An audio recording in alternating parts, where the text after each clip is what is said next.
Saudara-saudari yang terkasih, kita jumpa lagi dalam Pelita Hati hari ini, Minggu tanggal 24 Maret 2019. Bersama saya Romo Thomas Suratno SCY dari Paroki Cilandak, Jakarta Selatan, mendengar dan merenungkan sabda Tuhan, yakni firman Tuhan yang tersurat di dalam Injil Lukas, bab atau pasal 13, ayat 1 sampai dengan ayat 9.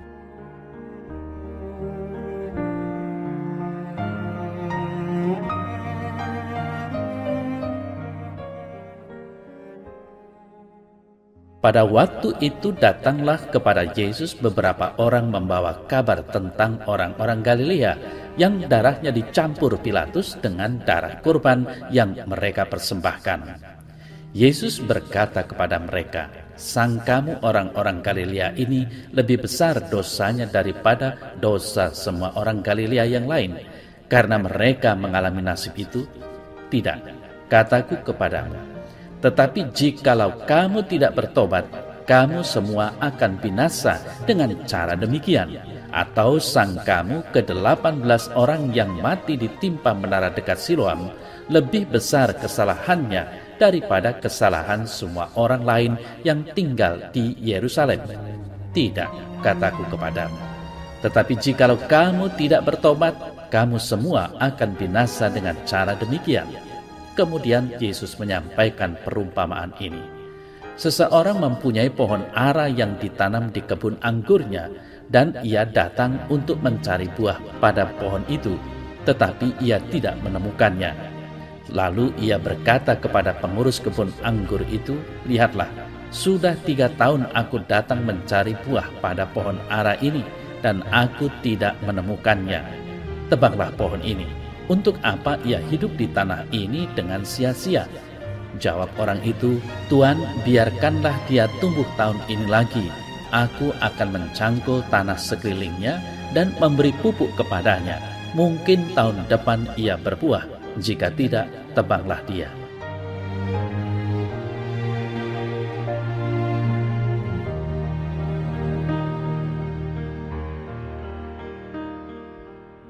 Saudara-saudari yang terkasih, Yesus mengajar para muridnya tentang hal ikhwal mengikuti dia, secara khusus tentang pertobatan. Pertobatan pasti hubungannya dengan dosa. Kita sadari dan akui bahwa kita semua adalah orang berdosa. Dosa memisahkan kita dari Allah. Dosa itu mempunyai efek yang dahsyat sekali atas kehidupan dan relasi seorang pribadi manusia dengan Allah. Namun Allah kita itu maha murah, maha pengampun. Saudara-saudari yang terkasih, Allah selalu mengajak kita untuk mau dituntun pada pertobatan dan akhirnya sampai pada keselamatan. Tetapi nyatanya kita tidak selalu mengikuti ajakannya. Santo Paulus menulis, "Apakah engkau menganggap sepi kekayaan kemurahannya, kesabarannya, dan kelapangan hatinya? Tidak tahukah engkau bahwa maksud kemurahan Allah ialah menuntun engkau kepada pertobatan? Tetapi oleh kekerasan hatimu yang tidak mau bertobat, engkau menimbun murka atas dirimu sendiri pada hari murka dan hukuman Allah yang adil akan dinyatakan." Roma 2 ayat 4 sampai dengan 5. Saudara-saudari yang terkasih, pada kesempatan ini Yesus mengajar tentang perlunya semua orang untuk bertobat. Pertobatan diperlukan dalam kehidupan umat Kristiani. Pertobatan itu hendaknya mengalir dari sikap iman yang terus-menerus perlu dikembangkan. 2 peristiwa digunakan Yesus untuk menyadarkan pentingnya pertobatan itu, yakni peristiwa tragedi kematian orang-orang Galilea dan bencana runtuhnya tembok Siloam. Saudara saya terkasih, bencana itu bukan hukuman, melainkan ajakan untuk bertobat. Dengan sebuah perumpamaan, pertobatan itu diwartakan. Pohon yang tidak berbuah bisa diberi waktu dan kesempatan sesudah mendapat perawatan.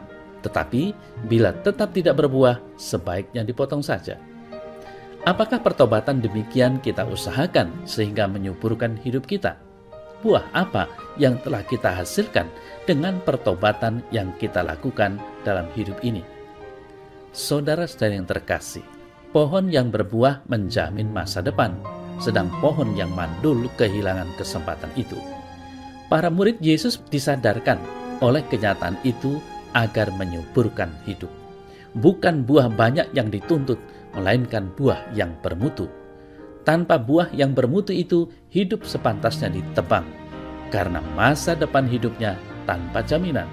Perumpamaan Yesus ini menjadi sebuah peringatan bagaimana kesempatan dan kemungkinan berahmat itu harus dimanfaatkan.